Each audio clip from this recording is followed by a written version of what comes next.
S இப்போ அந்த இதில் வந்து பார்த்தீங்கன்னா பார்ட் 2 நம்ம பார்க்க போகிறோம். அதாவது அதே கணக்கு வந்து நம்ம முடிக்கல, ஃபைனலைஸ் பண்ணல. ஸோ வந்து ஒரு சின்ன ஒரு ப்ரீஃபேஸ் பார்த்துட்டு இருந்தோம். பேலன்ஸ் கொடுத்தாச்சு. நம்ம ஐடிபிங்கிற கான்செப்ட் மூலமாக தான் போகிறோம். Identify acquire, data consideration, purchase considerations, INA வந்து பயன்படுத்தாச்சு. INA 6 lakhs, 10 lakhs, 6 lakhs open இருந்துச்சு, க்ளோசிங் 10 lakhs இருந்துச்சு. இடையில 4 லட்சம் 110 வரனால 6 லட்சம் ப்ரீ எக்ஸிஸ்டன், 6 லட்சத்துக்கு அப்புறம் போஸ்ட் எக்ஸிஸ்டன். போஸ்ட் எக்ஸிஸ்டன் 2 lakhs வந்து என்சிஐயில் 0 இருக்கிறதுனால இது எல்லாமே வந்து யாருக்கு தான் அக்வயர் தான் 8 லட்ச ரூபா இருக்குது. இதில் வந்து ரீவல்யூஷன் ஆஃப் கெயின் ஆன் லேண்டோட ஃபேர் வேல்யூ இன்க்ரீஸ் ஆகிறதுனால ஸோ அது வந்து ப்ரீ அக்விசிஷன் ப்ராப்பர்ட்டி இன்க்ரீஸ் ஆகும். ஸோ 12 lakhs வந்துச்சு, 10 lakhs, 20 lakhs, மொத்தம் 32 லட்சம். 32 லட்சம் வந்து என்சிஐயில் இருந்தால் எல்லாமே பேரண்ட்டுக்கே போகுது. ஸோ குட்வில் நம்ம கண்டுபிடிக்கிறோம். 1 கோடி ரூபா கொடுத்து வாங்குறாங்க, அதோட வேல்யூவே 32 லட்சம் ஆகுது. ஸோ குட்வில் வந்து 68 லட்சம். அதர்ஸ் எக்விட்டியில் வந்து பேரண்டோட லேக் 30 லட்சம். Post existence profit 2 lakhs. ஏன் அப்படின்னா போஸ்ட் எக்ஸிஸ்டன் ப்ராஃபிட்டில் என்சிஐ 0% இருக்குது. இப்போ நம்ம பேலன்ஸ் ஷீட் டேலி பண்ண போகிறோம். பேலன்ஸ் ஷீட் டேலி பண்ணுறதுக்கு இன்னொரு சின்ன விஷயம், இதில் பிபிஇ அப்படின்னும் பொழுது லேண்ட் இருக்குது. லேண்டோட வேல்யூ 40 லட்சம் ரூபாய். சரி, 40 லட்சம் ப்ளஸ்ஸு எதை எடுக்கணும் அப்படின்னு பார்த்தீங்கன்னா லேண்டோட வேல்யூ 5 lakhs இன்க்ரீஸ் ஆகிருக்குது. ஸோ இன்க்ரீஸ் ஆனதுனால 35 lakhs தான் நம்ம போடணும். அப்போ 75 lakh.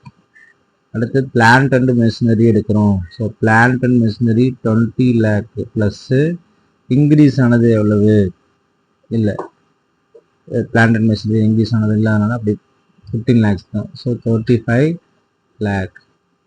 அடுத்தது வந்து பார்த்தீங்கன்னா கரண்ட் அசட்ஸில் இன்வென்டரி. சரி, அப்போ ஃபிக்ஸட் அசட்லேயே வந்து இன்டான்ஜிபிள் அசட்ஸில் வந்து என்ன வரணும்னா குட்வில் வரணும்.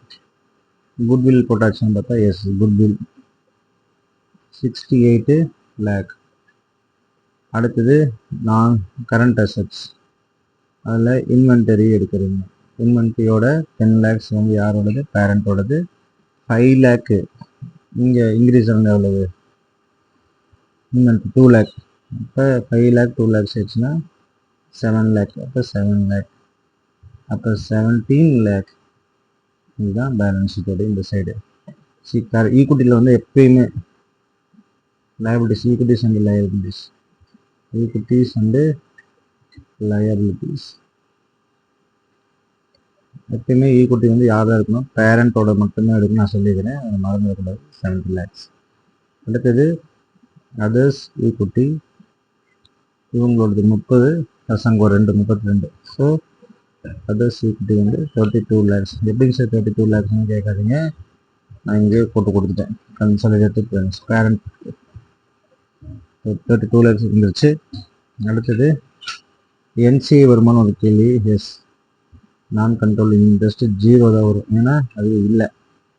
அடுத்தது பார்த்தீங்கன்னா கரண்ட் லயபிலிட்டிஸ், ட்ரேடு பேயபிள் எவ்வளோங்க, 70 lakhs ப்ளஸ்ஸு 20, இங்கே ஒரு 25, 23 lakh.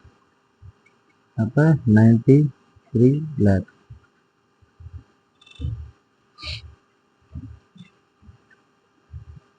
அப்போ 75, 35, 68, 17. 75, 35, 68 ப்ளஸ் 70, 195.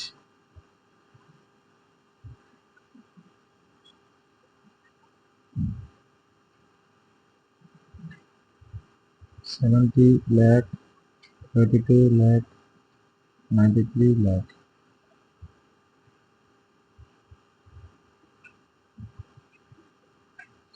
$95 lakh.